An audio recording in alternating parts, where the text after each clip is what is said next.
जैसा कि last episode में हमने देखा कि गामा एम्पायर के अंदर सभी बड़े लोग अब दो पक्ष में बट गए थे, जिसमें से कुछ जियान का साथ देते हुए यूनसेक के खिलाफ जाना चाहते थे और कुछ यूनसेक के खिलाफ ना जाकर शांति बनाए रखने में विश्वास करते थे। आइस एम्परर जियान के साथ थे, इसलिए जब वो अपने ही साथ के योद्धाओं को जियान के खिलाफ जाता हुआ देखते हैं तो बहुत ज्यादा गुस्सा हो जाते हैं और वो तुरंत मीटिंग छोड़कर वहाँ से चले जाते हैं। वहीं दूसरी तरफ जियान जो वॉरक्राफ्ट माउंटेन में था, उसको पकड़ने के लिए यूजी आ गई थी और यूजी के ऑर्डर पर वो तीनों एल्डर्स जियान का पीछा करने लगे थे।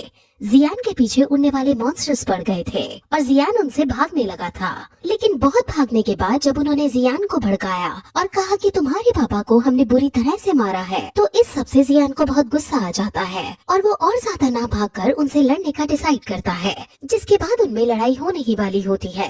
और वो एल्डर्स जब जियान पर हमला करने वाले होते हैं तब वहाँ क्वीन मेडुसा की वजह से बहुत सारे बीस्ट आ जाते हैं और वो सभी क्वीन मेडुसा के ऑर्डर पर इन तीनों एल्डर्स पर हमला कर देते हैं। और फिर जियान भी एक फॉर्मेशन को क्रिएट करने लग गया था और वो अपनी हेवनली फायर की तीनों मिस्ट्रीज को एक एक करके खोलने लगा था।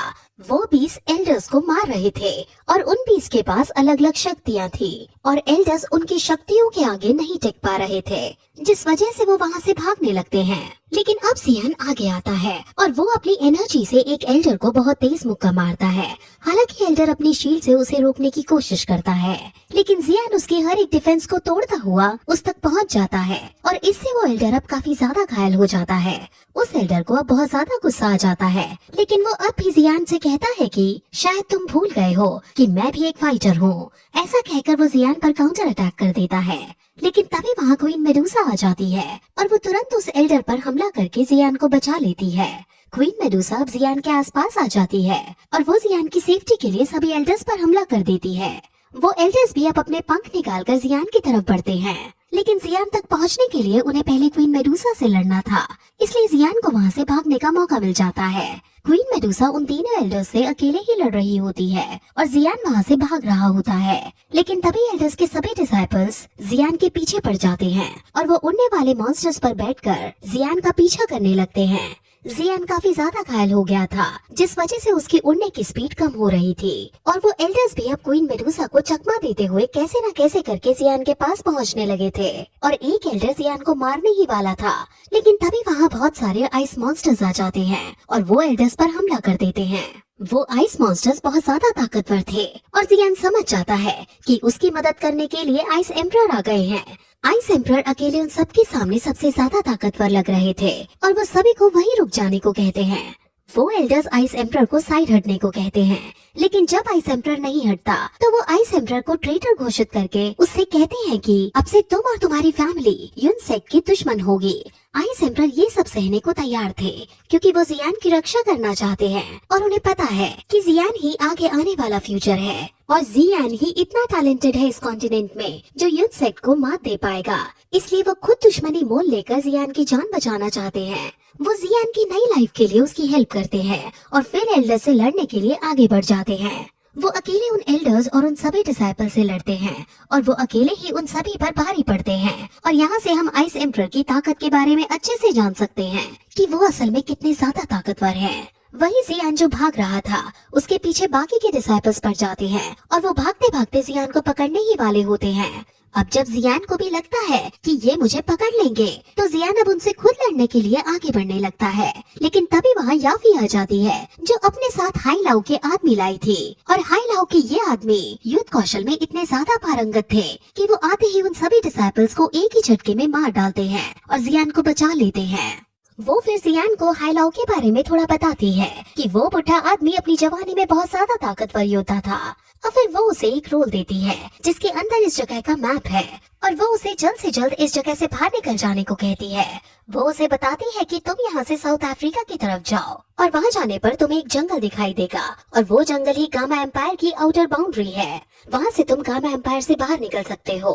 वो उसे तुरंत यहाँ से जाने को कहती है क्योंकि यूनसेक उसे पकड़ने के लिए कोई भी रास्ता अपना सकता है, इसलिए जियान को अब यहाँ से निकलने के लिए जल्दी करनी होगी। जियान को अब अपने ऊपर रिग्रेट होने लगता है कि उसने आइस एम्परर के साथ साथ अब याफी की फैमिली को भी मुसीबत में डाल दिया है। क्या मैं तुम सबका एहसान कभी चुका भी पाऊंगा? वो ये सब सोच रहा है, लेकिन याफी उसे चुप कराती है और कहती है कि तुम एक दिन जरूर वापस आओगे और तुम यूनसेक से इसका बदला जरूर लोगे। इन 3 सालों में तुमने बहुत कुछ सहा है और इन 3 सालों ने तुम्हें बिल्कुल बदल कर रख दिया है।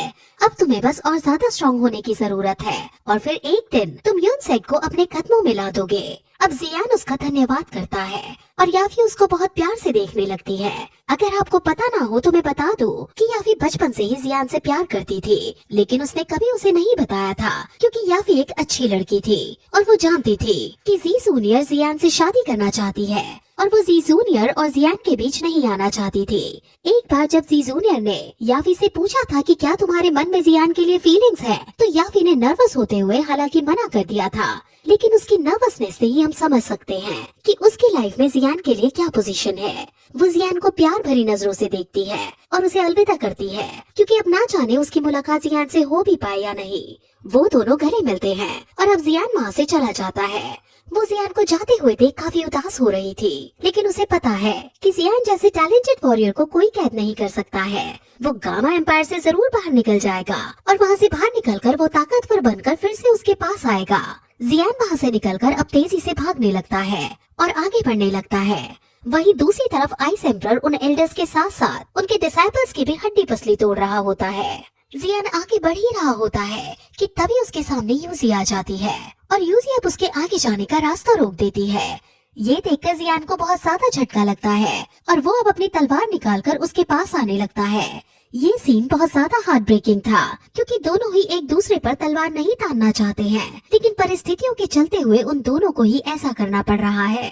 यूजी जियान से उदास होते हुए पूछती है कि क्या तुम ठीक हो, जिस पर जियान ताना देते हुए कहता है कि तुम्हारी मेहरबानी की वजह से मैं अभी मरते मरते बचा था, तुम्हारा धन्यवाद है। यूजी को बहुत ज्यादा बुरा लगता है और वो अपना सर नीचे झुकाते हुए उसे कहती है कि वो विवश है, वो यूनसेक की सुजेरियन है और सुजेरियन होने के नाते उसे ऐसा करना ही होगा।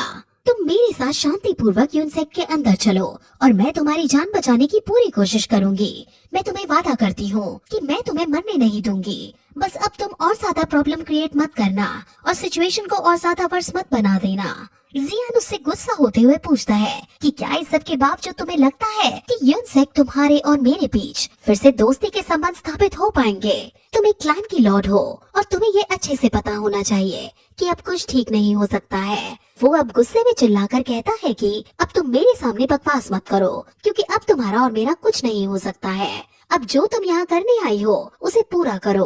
अब जियान अपनी 3 फ्लेम्स को बाहर निकालते हुए आगे बढ़ता है और वहाँ से जाने लगता है। यूजी अब शांत होकर कहती है कि तुम जानते हो कि मैं तुम्हें नहीं मार सकती हूँ, लेकिन मुझे तुम्हें रोकना ही होगा। और फिर वो भी अपने ऑरा को बाहर निकालती है और अब जियान उसको क्रॉस करके जाने लगता है तो वो जियान पर हमला कर देती है, लेकिन इस हमले से जियान घायल होने की बजाय हील हो जाता है और उसके आसपास का अपना और उसका ऑरा शांत हो जाता है। ये देखकर जियान काफी ज्यादा शॉक होता है और वो उससे पूछता है कि आखिर तुमने ऐसा क्यों किया।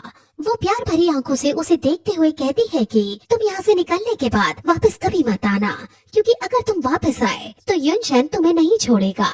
अब जियान का भी गुस्सा शांत हो जाता है और वो भी उसे प्यार से देखते हुए कहता है कि तुम्हारे अंदर अभी भी एक कोमल दिल दिखता है। वो अब उससे और भी बातें करता है कि मैं जानता हूँ कि तुम उस दिन विवश थे, लेकिन इसके बावजूद भी तुमने मुझ पर हमला नहीं किया था। जियान अब उससे और भी बातें करने की कोशिश करता है, लेकिन यूजी ये सुनते सुनते खुश होने के बजाय दुखी हो रही थी क्योंकि उसे बहुत ज्यादा रिग्रेट हो रहा था। इसलिए वो जियान को टोकते हुए कहती है कि क्या तुम्हें जाना नहीं है। इस पर जियान उसके मन की कंडीशन को समझ जाता है और उसके पास आकर उसे कहता है कि अब शायद मेरी गुफा वाली यूजी वापस आ गई है। ये सुनकर यूजी शर्मा जाती है, लेकिन फिर भी वो गुस्सा दिखाते हुए कहती है कि तुम्हारी केव वाली यूजी एक सुजेरियन है जिसके अपने कुछ दायित्व हैं।